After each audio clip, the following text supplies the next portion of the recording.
A gente segue por aqui agora com um trecho de entrevista aqui dada à Band News TV do líder do PL na Câmara dos Deputados, Sóstenes Cavalcante, que disse o seguinte, que o ex-presidente Jair Bolsonaro já está vivendo uma prisão domiciliar. Ninguém espera uma prisão, mais quando ela é injusta. Mas o óbvio é que o presidente já está praticamente numa prisão domiciliar. Ele, 12 horas do dia, ou seja, das 19 até o outro dia, 7 da manhã, não pode sair de casa. Fins de semana, não pode sair de casa. Está com tornozeleira eletrônica. Isso já é mais do que uma prisão domiciliar. Eu acho que agora, se houver alguma outra decisão para domiciliar, é somente aumentar o tempo durante o dia, só para proibir dele sair durante o dia. Porque as decisões são tão vergonhosas de perseguição ao presidente Bolsonaro que já estão claras para todos nós essa atitude. E, inclusive, diga-se de passagem, essa decisão não é do processo que ele responde pelo suposto golpe de Estado. Esta é uma decisão onde ele é simplesmente uma testemunha no processo de Eduardo Bolsonaro. São vergonhosas decisões ao arrepio do devido processo legal no Brasil, que levam um ex-presidente da República ao uso de tornozeleira eletrônica e todas essas restrições vergonhosas. Ainda sobre a situação do ex-presidente Jair Bolsonaro, a gente conversa agora com Gabriel Uberman Tales, advogado criminalista e também mestre em Direito Processual Penal. Doutor, boa tarde para o senhor, seja muito bem-vindo aqui ao Expresso. Boa tarde, Andressa, eu que agradeço a oportunidade. Bom, doutor, na sua avaliação, quais as chances do ministro Alexandre de Moraes decretar a prisão do ex-presidente Jair Bolsonaro? Ele descumpriu essas medidas cautelares. Qual é a avaliação do senhor, inclusive, sobre essas medidas cautelares, especificamente as mais polêmicas relacionadas aí às redes sociais, terceiros não poderem publicar o ex-presidente Jair Bolsonaro se manifestando de alguma forma? Perfeito, Andressa. Com relação à decisão do ministro Alexandre de Moraes, ela é muito clara, abro aspas, ele proibiu especificamente a utilização de redes sociais diretamente ou por intermédio de terceiros. Ou seja, a decisão não apontou que o ex-presidente Bolsonaro estaria de alguma forma proibido de conceder entrevistas ou até de eventualmente criticar alguma decisão do próprio Supremo Tribunal Federal. Então, entendo aqui, particularmente, sob o ponto de vista estritamente jurídico, que, embora tenha ocorrido a determinação de que a defesa explique que o motivo pelo qual ele teria, de alguma forma, descumprido essa determinação, me parece, aqui, nos termos do que foi decidido, que não houve a proibição de conceder entrevistas. E qualquer pessoa, seja o ex-presidente Bolsonaro, seja qualquer outro cidadão, ele não pode ser responsabilizado por condutas de terceiros. Ou seja, se houve alguma manifestação por parte do presidente Bolsonaro concedendo algum tipo de entrevista e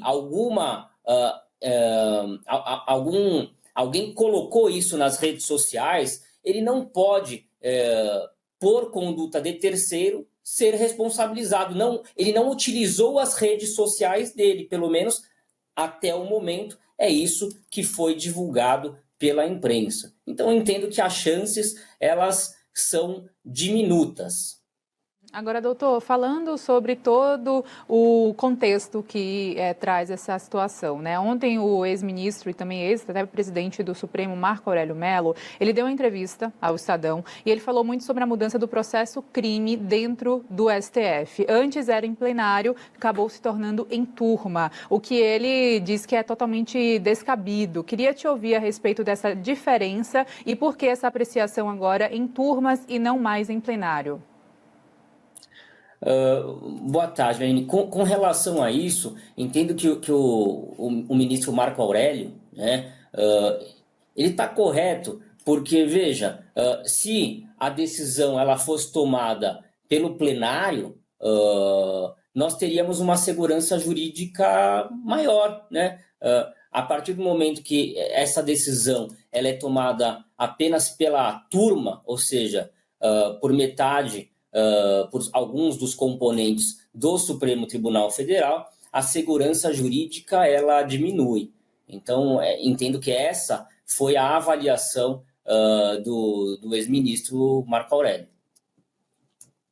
Doutor, agora, sobre o rito desta decisão de Alexandre de Moraes, ministro do Supremo, há uma possibilidade dele recorrer à PGR. Essa análise da PGR, ela vai ser uma análise fora do mérito, né? Não vai ser uma análise do mérito da decretação dessas medidas cautelares, mas se houve o descumprimento dessas medidas. Explica melhor isso para a gente, por favor.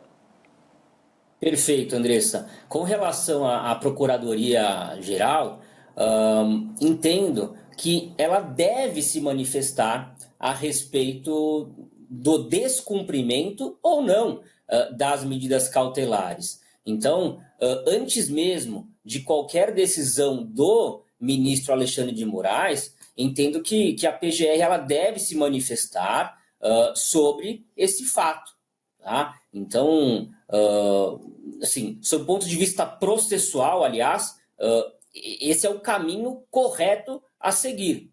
Tá? Então, aguardar a decisão do ministro antes da manifestação da PGR me soa equivocado. O correto mesmo é que a PGR se manifeste, inclusive, antes do ministro Alexandre de Moraes. Agora, doutor, quando a gente fala sobre a defesa, quais são as possíveis atitudes que a defesa pode ter e até também segmentos que ela pode se calçar, né, para continuar nessa linha de que realmente Bolsonaro não descobriu as medidas, pedindo esclarecimentos para o Moraes? O que é que a gente pode esperar dos dois lados daqui para frente, nesse compasso também de espera da atitude do Alexandre de Moraes? O que foi noticiado, que eu pude ler aqui na mídia, é que, teoricamente, pelo que eu entendi, a defesa do ex-presidente já teria, de alguma forma, se manifestado, dizendo expressamente que a própria decisão do ministro Alexandre de Moraes, ela proíbe, abro aspas, a utilização de redes sociais diretamente ou por intermédio de terceiros. Então, o caminho a ser seguido pela defesa está correto, ou seja, não se pode concluir por esta frase, né, que eu acabei de ler, desta proibição, que se está proibindo também qualquer tipo de entrevista. Então, o caminho a ser seguido é simplesmente anotar, né, que a decisão do ministro ela proíbe e o que ela proíbe está sendo cumprido, ou seja, proibição de se ausentar da comarca, o uso de tornozeleira, o recolhimento domiciliar a partir das 19 horas da noite até as 6 horas da manhã, a proibição de se aproximar de locais perto de embaixadas e consulados de países estrangeiros, enfim, como explicar que realmente as medidas cautelares elas estão sendo cumpridas, inclusive a proibição da utilização de redes sociais. Esse é o caminho lógico de uma defesa para demonstrar que não houve o descumprimento de medidas cautelares.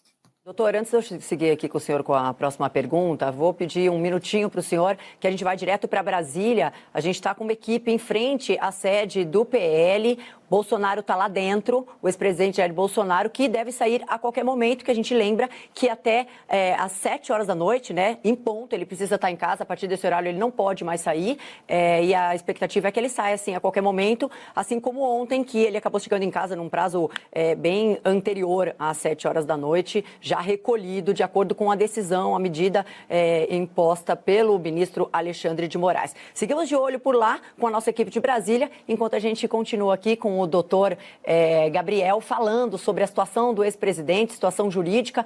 Doutor, eu queria que o senhor analisasse a postura do ministro Alexandre de Moraes com a sua experiência, como que o senhor está enxergando ele de fato está mais cauteloso nessa decisão? Ele poderia, por exemplo, doutor, já ter decretado, se ele enxergasse que houve de fato um descumprimento, se não tivesse ficado satisfeito com a decisão, com a explicação, aliás, da defesa, poderia já ter decretado, mas é uma questão mais cautelosa ele nesse momento, esperando para ouvir a PGR. Qual que é a avaliação do senhor em relação a isso? Perfeito. Entendo nesse caso que ele deve aguardar a manifestação da PGR, né? Entendo que ele deve ser cauteloso e que talvez, por uma lógica, talvez ele possa também, de alguma forma, esclarecer a decisão anterior de proibição da utilização das redes sociais. Então, o que processualmente pode ser esperado dentro aí dos limites do devido processo legal é que talvez ele decida manter, né, a liberdade do ex-presidente Bolsonaro, mas explicitando que a proibição da utilização das redes sociais diretamente ou por intermédio de terceiros, se isso engloba ou não engloba a concessão de entrevistas em determinadas mídias e assim por diante, né? É lógico que, se isto for feito, deve ser feito de modo fundamentado também para não se esbarrar no princípio da liberdade de expressão. Doutor Gabriel Uberman Tailes, muito obrigada por suas contribuições aqui. Por enquanto, doutor, a gente vai seguir, claro, de olho. A qualquer momento, podendo sair essa decisão do Moraes, o noticiário também acompanhará. Ótimo trabalho para o senhor, até a próxima. Eu agradeço, muito obrigado.